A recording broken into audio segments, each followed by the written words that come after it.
অনামিকা আর নাইমের প্রথম দেখা হয়েছিল এক কলেজের অনুষ্ঠানে। দুজনেই ভিন্ন ভিন্ন কলেজে পড়তো, কিন্তু সাংস্কৃতিক প্রতিযোগিতার কারণে একসঙ্গে হতে হয়েছিল। অনামিকা ছিল একজন দক্ষ শিল্পী আর নাইম ছিল গিটারিস্টার। প্রথম দেখায় প্রেম হয়নি, কিন্তু একটা অদ্ভুত ভালো লাগা কাজ করেছিল দুজনের মধ্যে। অনামিকার কণ্ঠে যখন নজরুলের কবিতা বেজে উঠল, নাইম মুগ্ধ হয়ে শুনছিল। মনে হচ্ছিল এই কণ্ঠ কোনো জাদু জানে। অন্যদিকে নাইম যখন গিটারের সুরে সবাইকে মোহিত করেছিল, অনামিকা মনে ভাবছিল ছেলেটার গানে একটা অন্যরকম আবেগ আছে। অনুষ্ঠানে শেষে তারা কথা বলেছিল সামান্য। দুজনের ভিতরে একটা কৌতূহল জন্ম নিয়েছিল একে অপরকে জানার জন্য। সময়ের সঙ্গে সঙ্গে তাদের বন্ধুত্ব হতে লাগলো। ফেসবুক চ্যাট, ফোনের কথা বলা, একসঙ্গে বইমেলা যাওয়া, এভাবে তারা একে অপরকে খুব কাছের বন্ধু হয়ে উঠল। নাইম ছিল অনেক হাসি খুশি, দুষ্টুমি করতে ভালোবাসতো। অন্যদিকে অনামিকা ছিল শান্ত মনের মানুষ। একদিন নাইম হঠাৎ জিজ্ঞাসা করলো, তুমি কখনো প্রেমে পড়েছ?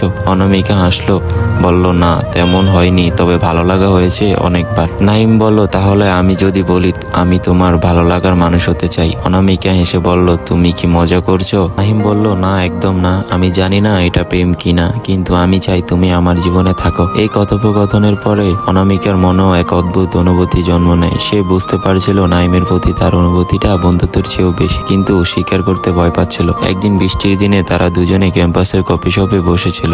বাইরে ঝিরমিরি বৃষ্টি হচ্ছিল। নাইম হঠাৎ হাত বাড়িয়ে অনামিকার হাত ধরল। অনামিকা, আমি জানি না ভবিষ্যতে কি আছে, কিন্তু আমি জানি আমি তোমাকে ছাড়া কল্পনা করতে পারছি না। আমি তোমাকে ভালোবাসি অনামিকা। অনামিকার চোখে জল চলে এলো। সে আস্তে করে বলল, আমি কখনো ভাবিনি ভালোবাসা এমন হবে, কিন্তু হ্যাঁ, আমিও তোমাকে ভালোবাসি। তাদের সম্পর্কটা সহজ ছিল না। সমাজের নিয়ম, পরিবারের কিছু বাতাস, সবকিছুই ছিল তাদের জন্য চ্যালেঞ্জ, কিন্তু তারা একে অপরের হাত ছাড়েনি। একদিন অনামিকার পরিবার নাইমকে মেনে নিতে চাইল না। অনামিকা কষ্ট পেল, কিন্তু হাল ছাড়েনি। ধীরে ধীরে নাইম তার ভালোবাসার আর আন্তরিকতা দিয়ে অনামিকার পরিবারকে বুঝিয়ে ফেলল যে সে অনামিকার জন্য উপযুক্ত। বছর কয়েক পর তাদের বিয়ে হলো। ভালোবাসার গল্পটা শুধু প্রেমিক প্রেমিকার সীমাবদ্ধ থাকলো না, বরং তারা জীবন সঙ্গী হয়ে গেল।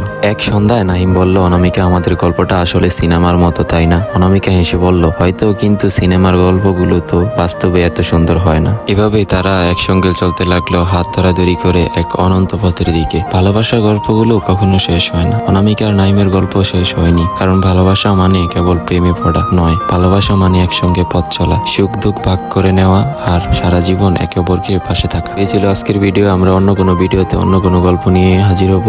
তা আমাদের চ্যানেলে নতুন হয়ে থাকলে অবশ্যই সাবস্ক্রাইব করবেন, আমাদের পাশে থাকবেন সব সময়। খুদা হাফেজ।